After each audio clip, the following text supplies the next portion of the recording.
Silapha siyi-community apha ku-R72 kulaa ndlela isuka ibheka ngasePort Alfred isuka ngasetown, iTshalomna renki leya niyibonayo phaya. Udibana nayo le ndlela before ufike kulaa line ibheka eBhayi, so well bheka ePort Alfred. Silapha kulo R72 siyi-community yaseLilivale. Ngolwesi siyi-community yaseLilivale sizofaka le protest, sicela kananjalo ne-assistance siyifunayo because of unyaka yaqala ngo-1994 even until today akukho nto icacayo. That's why we're pleading us uba sibe lapha. So sizothi ke ngoku baku-accelerate to this Department of Land Commissioner, bakwazi ukhawuleza ba-accelerate. Sesilapho already sizofuna i-acceleration, and also need the-assistance in terms of SABC TV, no SABC TV, and then no cutting edge. And also we need, also after cutting edge, sifumane i-Department of ulantuza i-Commissioner SIU and come and take the intervention kule meko sikuyo apha. Silapha ke ngoku singabantu baseLilivale community, silapha nangoku balapha endleleni silindile the number that is coming to add this number we have, and then send the protest ke ngoku. Thank you very much. Thank you. In this house when it's raining bhuti, amanzi angena straight cause iphunyelwe yilanti ngaphezulu, amanzi angena ngaphakathi. So ndiyamcela umntu mani onosi-assista apha, kunzima kakhulu kwezi temporary structures and zivulekile igap, umntu ongaphandle uyabona ngaphakathi.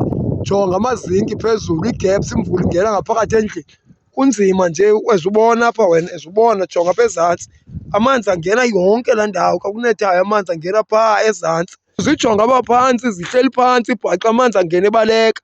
Siyacela mani anyone umntu onosikwazi usinceda akazo apha azo-assista le case, akazosijongela le case. Most yezindlu zonke zivukuvuku zinje, zikrazukile, amanzi ayangena, ezubona imingxunyo, asisahlelanga zitreneni zayo. Laa nto isiliva ibonakalayo phaya yile ibifana phezu kwezaa zitena. Zonke iindawo zazo kugruzugruzhu nje, you never know kwenzeka ntoni. Anyone onozosi-assista makeze, siyacela department. We are here ke singabahlali baseLilivale. Otata bethu, grandfathers, grandmothers, did this claim long time ago. So ya-approva ngo-1994. Ngo-1994 approva kwayo le claim yaseLilivale yaqhuba ingayenzeki ebantwini, yayovalwa ngo-1998 ngo-6 kaMatshi April. So ngoku silapha ngosingabahlali baseLilivale from there. Ngelo xesha uzoma ngoku akukabikho nto icacayo in terms of le land claim. Bekukhutshiwe ke zifumene ezinye iifamilies imali on December ka-2025. Ufumana kwazi imali ngalo December ka-2025, ufumana kwabo imali abantu baye bathini basuka from there. Khange kuphinde kubonakale kulapho into eyenziwayo ubhatala abanye abantu. So after that imali ayiphumanga, wamka February eza uMr Mamela wase-Land Claims, umanager pharo wazobaxelela abantu baseLilivale. From there abantu baseLilivale balinda imali wathi izawuphelele nge-31st kaMatshi. From now awukabikho nto iphumayo. Wangu-April waphela u-April, and the first weekend of May sahamba thina siyi-community abahlali babethi imali, sahamba siyosabela phaa. Kasisabela phaa kwathi within 3 weeks sobesiphendulekile. Even today akho nto icacayo. Ikangako yam indawo. Thank you very much.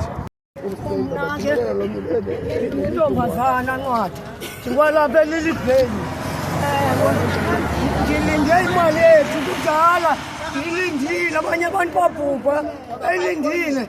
Nathi siyagula mntana womntu akonti sithi ngamabunga sifuna imali yethu silapha nje singabahlali benkosi, siyayifuna mntana womntu. eLilivale mani apha Nyosi wakhona nam ihlelele ntoni imali yaseLilivale ikubani? Makayeze lo mntu ugcine le mali yaseLilivale. Makeze siyayifuna mntanam, aze nayo silapha nje singayo. Nkosi ma NdinguNtombazana Ncwadi ke apha eLilivale. Wena abahlali benkosi ndim lo. Ana nesikhalo apha, ndinguNongqamcinga Sikoti. Imali yethu ayiphumi, asiyazi uba ixingephi. Imali kanti ayixinganga. Abathani abo bayifumeneyo kwenzeke njani kubo? Kuba kaloku abazali bethu bavubhile ngenxa yale mali bangayifumenanga. Sibangcwabile baphathi kwasa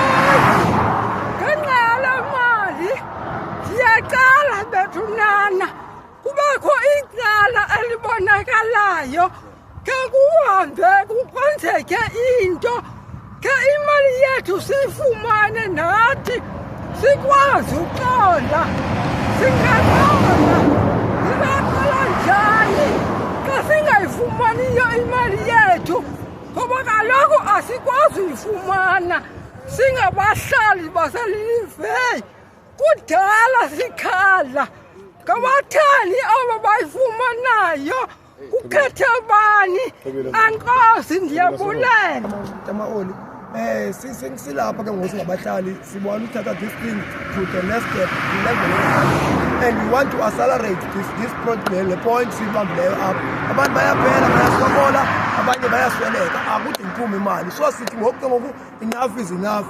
Thank you very much. Thank you.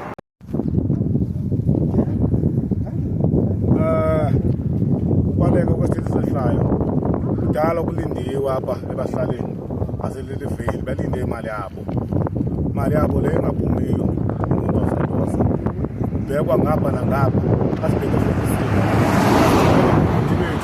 bekwa ngapha nangapha ayizinyani ukuthi esuka from kanengi le mizochaza bakwenzeka ntoni imali ibiphumile kwabantu abathile ngoDisemba aphuma ngoJanuwari ngeke kaJanuwari bathi zaphuma eBhunga ayaphuma ngoFebruwari ayaphuma kodwa kwanye abantu abambalwa asiyazi kumiswe yini silapha nje yilonto abantu baseliveli kule ndlela sizayitshisa le ndlela kuba le ndlela kuba asiphendulekanga kwale claim sizayitshisa le ndlela ka-R72 simi apho ka-R72 phakathi kwamagaza indawo kuthiwa semagazini village 2 nendawo kuthiwa kusenyozi eliliveli sifuna imali yethu nanga amaxhoba azakuboleka le nto ithethwa ngabahlali sinesikhalo kakhulu akukho nto yethu ibheka phambili kuyathethwa ngomlomo aqhubekeke abanye baphunyelwe njengoba besitsho nje abahlali siyakhala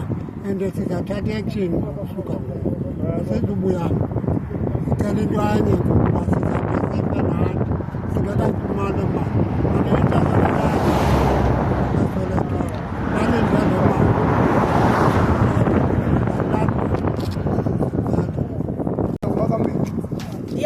Ndiyabulisa Bethunani mna ndinkosikazi kaSifikele Mbelu ihlale lilivei ngobahlali besitsho bathi siyakhala nyhani obviously siyakhala kudala silindile ayiphumi imali iphume unqumbe so abanye abazali abantu abadala bade babhubha imali ingekaphumi siyakhala ngoku sithatha enye action ngoku sizawuphakamisa amadolo phezulu ngoba lokho ayiphumi indawo etheni yaseliliveli inento ezicothayo yi-10 le ndawo yaseliliveli inento ezihamba kade i-10 yethu into inewiliwili ayibheki phambili ayithini kuphumela abantu ababini kwifamily kuphumela abantu omnye yekwenzeka ntoni siyakhala ndingomnye wefamily kaSifikele Mbelu ndingunkosikazi wakhe ndiyakhala kakhulu siyakhala bahlali siyakhala singabahlali baseliliveli siyakhalaza kakhulu besingenazo injongo zozomapha sigoku sithatha isigqibo soba siphakame ngokwethu ngoku molweni bethu mna ndingoyelekazi Collins kudala imali silindile ndiyaphelelwa oomama bafo bengayifumenanga imali nosisi wam ondolekela yena ubhubhi bengayifumenanga ini bethu nasisisoko ndinguzoleka Jekithi ndiyakhala Bethunani ndiyakho ndingomnye okhalela imali ndineminyaka oko ndilinde imali uma kuthi yeza kwinyanga ethile so ndinesifuba ndiyaphelelwa impilo ndicela imali abazukulwana bam ndingafi ndingayibonanga kanti ndinikele imali yam esandleni ndingomnye wabahlali liliveli inkosi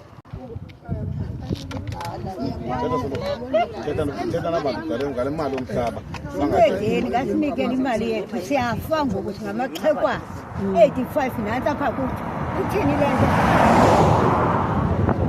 ngemali yethu kunini silindile chaza igama lofana gama lami ngintombi oqala Peter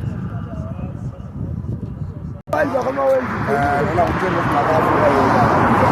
omnye walapha bahlala beliveli kunjalo nje bahlala besitsho oko sasilindile asiyazi bakodeleni na kuba nathi siyaguga ngoku oko kuthethwa xa sijongile abazali bethu basweleke bashiyile bedunge nemali abanye bayagula imali ayifiki iyakhetha ke le mali andiyaba inika abatheni nabo bakhona abayifumanayo bakhona abangayifumaniyo so ke singabahlali balapha elivini sidiniwe into bana sibe kule ndawo sibethwa kukudinwa ngoku into sayenza inye ngoku sizongena endleleni kuba u-R72 lona sihamba kuyo asiboyiba sihamba kuyenzamananga ngoku into sayenza sizongena phaa endleleni singabahlali kuba sidinga ukuthi asithenjwe zangento ekhoyo enkosi